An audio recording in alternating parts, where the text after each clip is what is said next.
The morning of the royal engagement started like every other morning inside the walls of Buckingham Palace. The sky above London was a soft, pale grey. The kind of grey that does not promise rain but does not promise sunshine either. It simply sits there, quiet and patient, the way the palace itself sits, old, solid, and completely sure of itself. Inside, the preparations had been going on since before sunrise. Footmen in white gloves moved through long corridors with polished floors. Aides carried clipboards and spoke in low voices.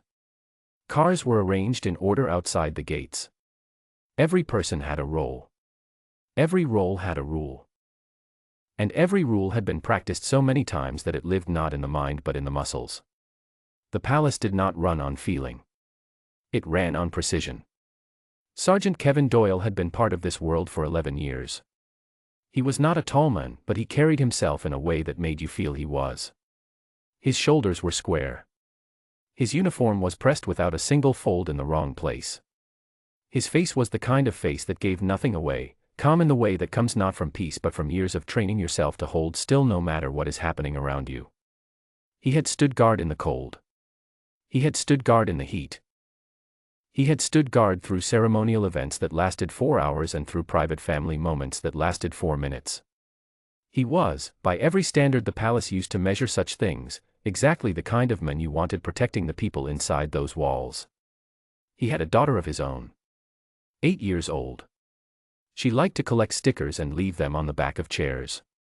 He thought about that sometimes, on the long quiet hours of a shift, when there was nothing to do but watch and wait and stay ready.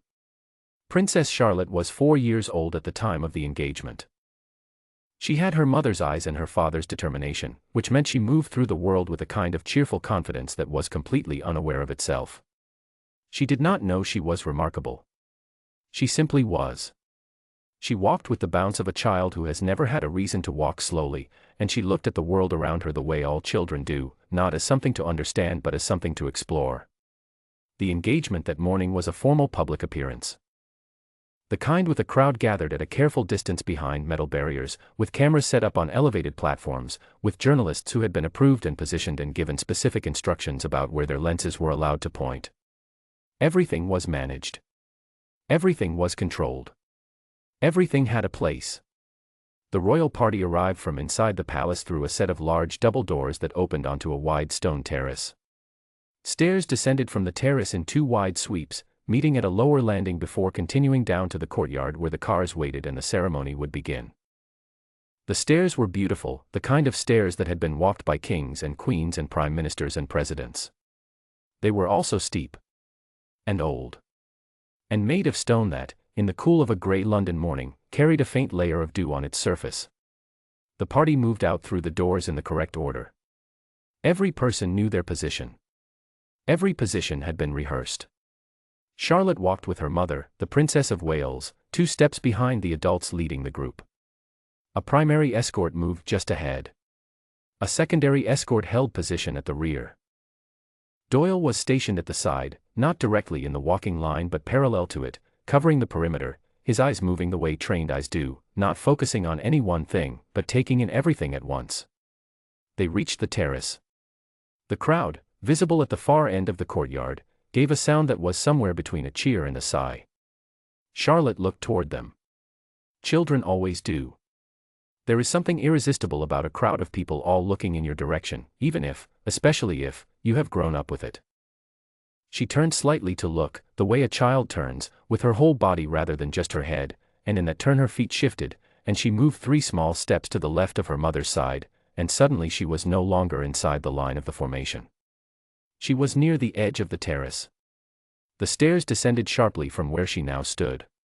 There was no railing at that section, it was a wide-open approach, ceremonially correct, never designed with a running 4-year-old in mind. The stone was damp. Her shoes, small and polished and perfectly appropriate for a royal engagement, had leather soles. The primary escort was already moving down the stairs, half a second ahead of the moment. The secondary escort was at the rear of the group. The Princess of Wales had turned toward the crowd in the same second her daughter had turned. It was not carelessness. It was the nature of a moment, the kind that arrives in the space between one heartbeat and the next, where everything lines up in exactly the wrong way. Doyle saw it. He did not radio ahead. He did not call out to the primary escort. He did not calculate whether breaking his position would be noted or what questions might come later.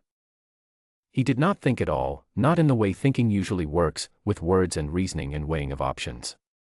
He moved. 1 step, 2 steps, 3 across the terrace, out of his assigned position and across the ceremonial line, arriving at Charlotte's side a half-second before her forward momentum would have carried her toward the edge of those old, damp, stone stairs. He placed his hand gently at her shoulder. Stopped her. Guided her, with the calm of someone who has practiced steadiness for a decade, back toward the center of the formation. 4 seconds. Perhaps 5. Charlotte looked up at him. He looked down at her. She smiled in the easy way children smile at people they feel safe around, then turned back toward the crowd, already forgetting, already moving on to the next interesting thing the world had to offer. Doyle returned to his position. His face gave nothing away. 2 photographers had captured the moment. A palace aide had seen it. 3 members of the household staff, positioned along the terrace wall, had watched the entire thing from beginning to end.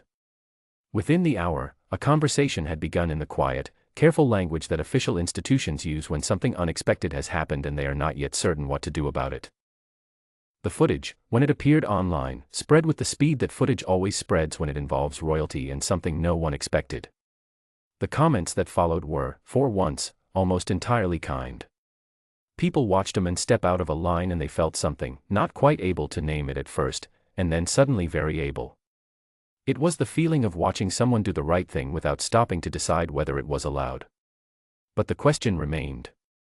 Inside the palace, inside the structure that runs on protocol and precedent, the question had to be asked. It was not asked with hostility. It was asked the way institutions always ask such questions, carefully, procedurally, and with the understanding that the answer would become part of a record. Why had Sergeant Doyle left his post? He was called in to speak with his commanding officer 2 days after the engagement. The room was small and formal in the way rooms inside official buildings always are, a table, chairs, a window with the curtains pulled at a precise angle. His commanding officer, a man who had spent 30 years inside this same system and understood it the way you only understand something you have lived inside, sat across from him. Doyle sat straight. His hands were on the table. He was asked about the moment. He described it without drama. He gave the angle, the position, the seconds as he had read them. He described what he saw, Charlotte's shift to the left, the proximity of the stairs, the gap in coverage, the dew on the stone. He described it the way a man describes something he has replayed not with anxiety but with the professional attention of someone who wants to understand whether he could have done it better or faster. And then he was asked why he had acted without authorization. Why he had not radioed. Why he had broken his assigned position. He was quiet for a moment. Not because he did not have an answer. Because he was choosing how to say it accurately. Protocol protects the institution, he said. My job is to protect her. Sometimes those are the same thing. In that moment, they were not. His commanding officer did not respond immediately. The room held the silence in the way rooms do when something true has been said inside them. No formal reprimand was placed on Doyle's record. There was no official statement from the palace, there rarely is, in matters like this. The engagement had gone smoothly, in the public record. The princess was safe. The guard had acted correctly, even if not in accordance with the precise line of the formation protocol. What happened instead was quieter and, in its own way, more significant. Within the Royal Protection Unit, the story moved the way important stories move in close-knit professional communities, not loudly, but thoroughly. Every person who heard it understood what it meant. Not as a lesson about breaking rules. As a lesson about understanding, at the deepest level possible, what the rules are actually for. A rule is not the same as its purpose. Most people know this in theory. Very few people know it in practice, in the 1 second when the rule and its purpose have pulled apart and you must choose which one to follow. Doyle had chosen in less than a heartbeat. In the weeks that followed, he returned to his regular duties. He stood at his posts. He moved through the corridors. He attended briefings and submitted reports and did every ordinary thing that the job required. From the outside, nothing had changed. But inside the community of people who protect the royal family, who spend long hours in quiet, watchful service, who carry the weight of other people's safety as a daily fact of life. Something had shifted in the way that important things shift, not dramatically, but permanently. There is a particular kind of courage that never gets written about in newspapers. It is not the courage of a battlefield or a dramatic rescue. It is the courage of a person in a structured, rule-bound world who sees a moment of genuine need, understands that the system around them cannot move fast enough to meet it, and acts, knowing that the act might cost them something, knowing that they will have to explain themselves afterward, knowing that the comfort and safety of staying inside the line would be very easy and completely wrong. That is the courage Doyle had shown. And the people around him knew it, even if the world outside the gates would move on to the next story within a week. Charlotte grew. She attended events and walked downstairs and smiled at crowds and continued to be, as she always had been, entirely herself. She did not know the story. She was 4 years old. The moment had lasted 5 seconds and then it was over, replaced immediately by the next interesting thing, a face in the crowd, a sound from the courtyard, the warmth of her mother's hand when she drifted back into formation. But for the men who had moved across the terrace without permission, without radio contact, without anything except 11 years of training and the absolute, uncomplicated clarity of knowing what mattered most in that specific second, the story did not end. It became part of him in the way that significant moments become part of people who take their work seriously. Not a memory to be proud of, exactly. Not something he told at dinners or mentioned to friends. Simply a moment that confirmed something he had always believed but had never had the occasion to prove, that real service is not about following orders.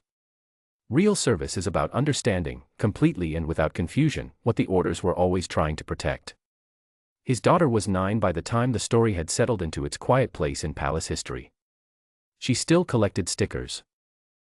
She had recently started leaving them on the refrigerator, which he found every morning when he made tea before a shift. A small star. A cartoon cloud. A round yellow face with a smile. He looked at them every morning. He thought about nothing in particular. He put on his uniform, pressed without a single fold in the wrong place, and went back to work.